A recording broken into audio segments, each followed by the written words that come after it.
Alright, in this video I'm gonna show you how to take one of these fans out of a furnace. Take an old furnace fan. If you see an old furnace laying on the side of the road, well, there's gonna probably be a fan in it. Sometimes they pull them out, but most of the time they don't. I happen to work at a company that's affiliated with the heat and air company, so I can get these fans basically whenever the heck I want. So free fan for me. The most you'll ever pay for a used one like this will be like maybe 30 bucks in the marketplace, whatever. Or you can go buy one that's already ready to go at your favorite store for north of 70 bucks. It's up to you. I just like to make things. So I don't like giving my money to the man. I like making my own stuff out of reclaimed stuff that otherwise would be thrown in the garbage or in the landfill.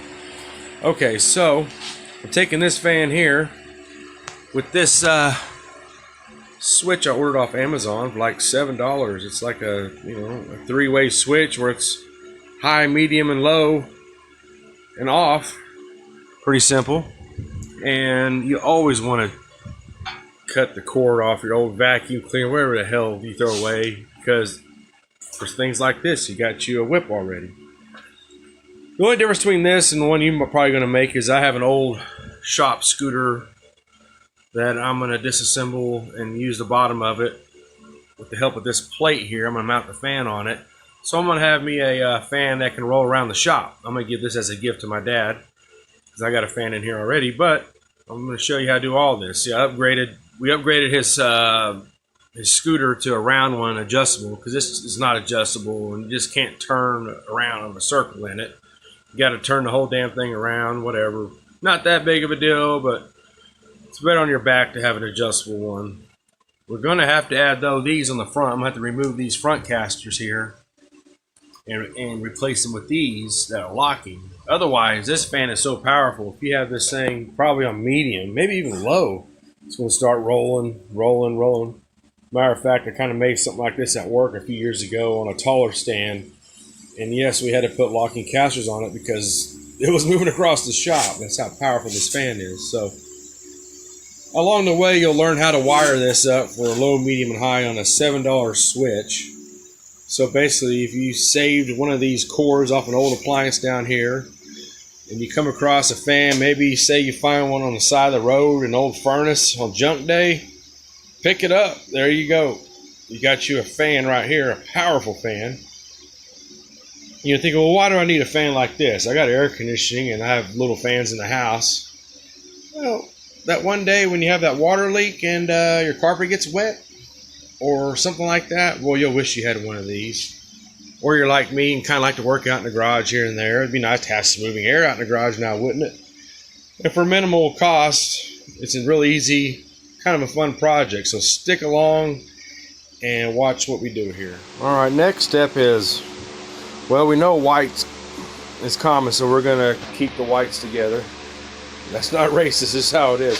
So anyways, now we're going to start hooking up the black to the other colors to see which one's low, medium, and high. And if you mark those as you go, then next video or next segment I'll show you how to do that. So right now I got the black hooked to the red, and we're going to plug it in and we're going to see how fast or slow it is, and we'll make note of it to see whether it's low, medium, or high. Alright, colors may vary on your motor, I don't know, but on this particular fan, yellow is not only high, it's like freaking super high. It's like, you better, like, I don't know, you better like strap down your car to the garage high. I mean, it's high.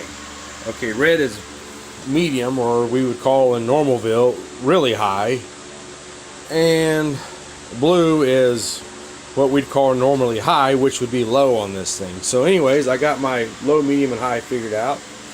So on to the next step. Alright, now for the control box. This is sheet metal basics, kids. Alright, so I need a 3.5 by 1.5 inch blank to start with. As you see, I scribed it on there. I scribed where I need to fold it. Okay, so stick my little stick it to my scribe here, bend that over. Okay, probably should have went that way first. Let's go that way first. Okay, let's go that way. Let's get that bad boy bent there, and then we'll go over and bend that bad boy over that way.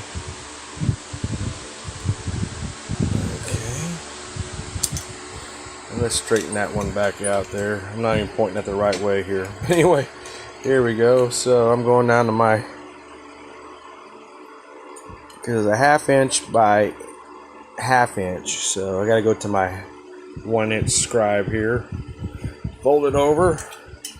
Then there's my side I should have folded last, and there's that right there.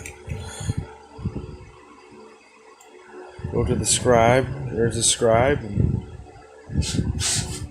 Yeah, it's easier said than done when you got both hands and not using one with the camera and the other one trying to do stuff. Okay, but anyways, there's the gist of it right there. Okay, so, and we'll go this will fit. I'll drill a hole in it. I'll drill a hole in the top, and this will fit right above that. So anyways, just gonna draw you out a little thing here. So my box, my little this little guy here is roughly about 1.25 inches wide. So oversized it 1.5 inches, both directions, as you can see, and about a 1/2 inch, like you say, 1/2 inch out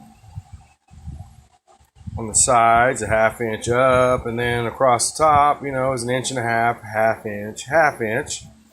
And of course the thing is 1.5 inches wide, so it's 1.5 inches. So I just cut out a 3.5 inch by 1.5 inch piece of sheet metal and folded it up on a vise. Real simple stuff here, folks. Alright, I got it all wired up. So if you're here just to see this finished wired up, it's ready to go. So, like I said, the color corresponding, like you saw me test which one was, or I told you which one was, this is high, medium, and low. So here's my $7 switch. Here's 1, 2, 3. Wow, thing's blowing now. And back to off. So there you have it. So that's how you wire this up to the switch. If you're just here for that, then good luck. If you want to see how this thing is going to roll and be user-friendly around your workshop, then stay tuned. Alright, so here we go. This is the final product we have here. As you can see, I used some hardware cloth, or some might call bird screen. Closed off all the openings, that way this doesn't turn into a hand or trash processor.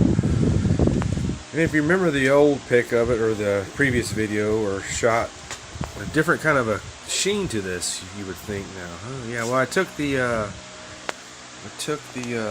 flat disc grinder and gave it a little kind of an industrial sheen, kind of a texture look to it. But like I said, I covered up all the entries and exits that way, because that's a high-speed fan in there and it's going pretty fast. So, okay. So I kind of over-engineered it in my head when I was doing this. Like, I want this thing to adjust and all this stuff. So, anyways, I have some angles I put up here to hold it on there. You're going to need that no matter what. Now on this one, you can see I drilled a bunch of holes. I was experimenting on how I was going to get this to adjust. And then I put a rod all the way through there, thinking I was going to do something else. The rod comes out over here. Did the same thing here. I was going to do something where I was going to rock it and then put a pin in it to keep it where it's at. But physics isn't really my thing, and it really doesn't need to be that over engineered. I didn't really need to do all that, I've come to find out, which is a good thing. So my switch is up here, and before I begin, my casters are locked. This thing gets high now. I found some stickers blowing around outside so it can designate what's off on, you know, low, medium, and high, which on this fan we'll find out is low is pretty damn high. No one's ever going to use 3 with this.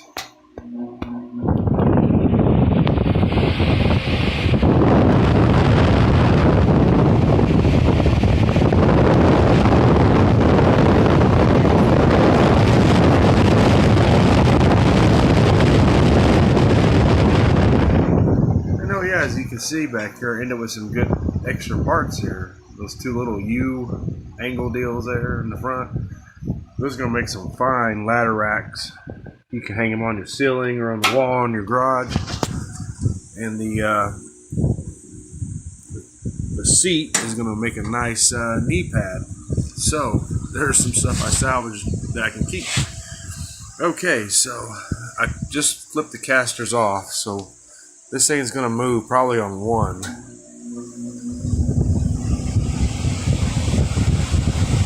Not quite. Okay, you don't want to move. Watch this.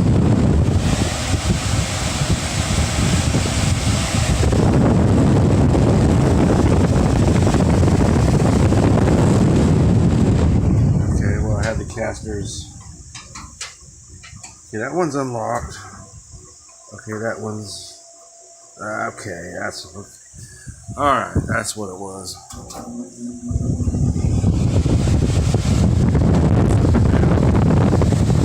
Alright, there we go.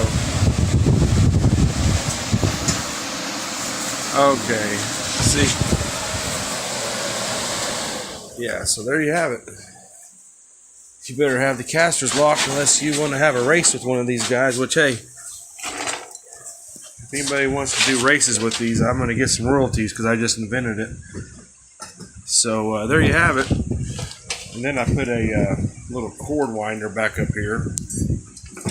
So that way you can just wind your cord up when you're done with more than one hand.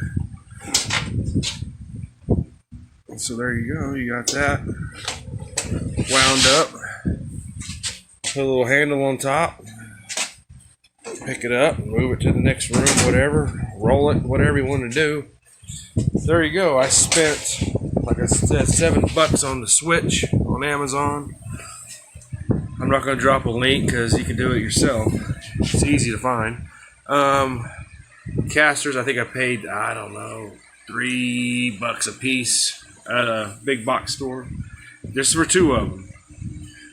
It came with all 4 loose ones. I had to have locking for the front, as we just shown you. When you're going to have this thing moving across the shop. If you don't, or you know, you can chalk it up, whatever. Like I said, this is an old, stool creeper, whatever you want to call it. You don't have to get this sophisticated. You can use some plywood, some wood, some old pallets or something to make you a little base. Hell, you can even find some casters off old stuff. As long as you gotta check stuff before you throw it away. Stuff has wheels on it. Sometimes I just pull that stuff off and throw it in a box because you never know. But I wish I would have done with this one because I didn't have any locking casters. Nothing really comes with locking casters, like a piece of furniture or nothing. That's stuff you have to buy. But keep the old 2 casters I took off, that's for sure.